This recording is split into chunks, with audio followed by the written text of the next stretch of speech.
ನೀವೇನಾದ್ರೂ cricket lover ಆಗಿ ಈ ವಿಡಿಯೋನ ಪೂರ್ತಿ ನೋಡಿದ್ರೆ ಕಣ್ಣಲ್ಲಿ ಖಂಡಿತ ನೀರಾಗ್ತೀರಾ. ಈ ಫೋಟೋದಲ್ಲಿ ಕಾಣ್ತೀರಾ ಹುಡುಗನ ನೋಡಿ. ಈ ಹುಡುಗ ಎಲ್ಲ ಕ್ರಿಕೆಟರ್ ತರ ಚಿಕ್ಕ ವಯಸ್ಸಲ್ಲಿ ನಾನೊಬ್ಬ ಕ್ರಿಕೆಟರ್ ಆಗ್ಬೇಕು ಅಂತ ಕನಸ್ತಾ ಕಟ್ಟಿರ್ತಾರೆ.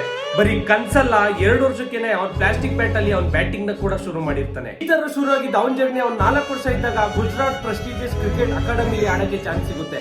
ಅವ್ನ್ ಚಾನ್ಸ್ ನ ಅವ್ನ್ ಬ್ಯಾಟಿಂಗ್ ನ ಪ್ರೂವ್ ಮಾಡ್ಕೊಂಡು god of cricket Sachin Tendulkar ಅವ್ರ ಹತ್ರ ಕೂಡ ಪ್ರೈಸ್ ನ ಗೆದ್ದಿರ್ತಾರೆ. ಇಷ್ಟೆಲ್ಲ ಖುಷಿ ಅವ್ನ ಲೈಫ್ ಅಲ್ಲಿ ಇರ್ಬೇಕಾದ್ರೆ ಅವ್ನಿಗೆ ಇದ್ದಕ್ಕಿದ್ದಂಗೆ ವಾಮಿಟಿಂಗ್ ಶುರು ಆಗುತ್ತೆ. ಅಲ್ಲೇ ಪಕ್ಕದಲ್ಲಿರೋ ಹಾಸ್ಪಿಟಲ್ಗೆ ಕರ್ಕೊಂಡು ಹೋದಾಗ ಅದು ನಾರ್ಮಲ್ ವಾಮಿಟಿಂಗ್ ಅಂತ ಹೇಳಿ ಟ್ಯಾಬ್ಲೆಟ್ ನ ಕೊಟ್ಟು ಕಳಿಸ್ಬಿಟ್ಟಿರ್ತಾರೆ. ಆದ್ರೆ 10 ದಿನ ಆದ್ಮೇಲೆ ಮತ್ತೆ ಅವ್ನಿಗೆ ವಾಮಿಟಿಂಗ್ ಶುರು ಆಗುತ್ತೆ. ಬೇರೆ ಹಾಸ್ಪಿಟಲ್ಗೆ ಕರ್ಕೊಂಡೋಗಿ ಸ್ಕ್ಯಾನಿಂಗ್ ಮಾಡಿಸಿದಾಗ ಗೊತ್ತಾಗುತ್ತೆ ಅವ್ನಿಗೆ ಬ್ರೈನ್ ಟ್ಯೂಮರ್ ಇದೆ ಅಂತ. ಬ್ರೈನ್ ಟ್ಯೂಮರ್ ಇರೋದ್ರಿಂದ ಸರ್ಜರಿ ಮಾಡಬೇಕು ಅಂತ ಡಾಕ್ಟರ್ ಹೇಳ್ತಾರೆ. ಸರ್ಜರಿ ಮಾಡಿದ್ 2 ಅವರ್ಗೆನೆ ಅವನು ಕೋಮಾಗೆ ಹೋಗ್ಬಿಡ್ತಾನೆ. ಕೋಮಾಗ ಹೋಗಿದ್ದ 6 ಅವರ್ಗೆ ಅವನು 5 ವರ್ಷ ಇದ್ದಾಗ ತಂದೆ ತಾಯಿ ಅವನ್ನ ಕಳ್ಕೊಂಡ್ ಬಿಡ್ತಾನೆ. ಅವ್ರ ಅಪ್ಪನ ಹತ್ರ ಯಾವಾಗ್ಲೂ ಹೇಳ್ತಾ ಇರ್ತಾನೆ ಅಂತೆ, ನಾನ್ ಕೂಡ ಇಂಡಿಯಾ ಟೀಮ್ ಅಲ್ಲಿ ಆಡಿ ವರ್ಲ್ಡ್ ಕಪ್ ನ ಮನೆಗೆ ತಗೊಂಡ್ ಬಂದ್ ಕೊಡ್ತೀನಿ ಅಂತ. ಈ ಹುಡುಗನ್ಗೋಸ್ಕರ